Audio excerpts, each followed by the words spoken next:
আরে ভাই, নিজেকে সব জায়গায় নির্দোষ প্রমাণ করার দরকারই নাই।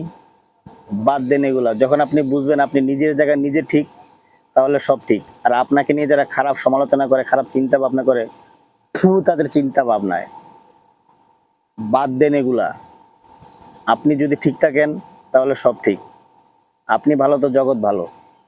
আর আপনাকে নিয়ে যারা খারাপ চিন্তা ভাবনা করে, খারাপ মন্তব্য করে, তাদের কাছ থেকে 100 হাত দূরে থাকবেন। কারণ তারা চায় না আপনার ভালো।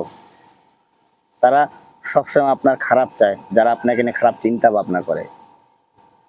কথায় আছে না, যেখানে আপনার মূল্য নাই সেখানে আপনি থাকবেন না।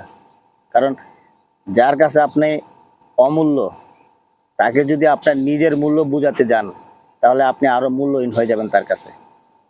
তার কাছে আপনার কোনো দাম থাকবে না। সেজন্য বলছি, আপনাকে নিয়ে যারা খারাপ চিন্তা ভাবনা করে, তাদের কপালে থুতু মেরে 100 হাত দূরে থাকবেন।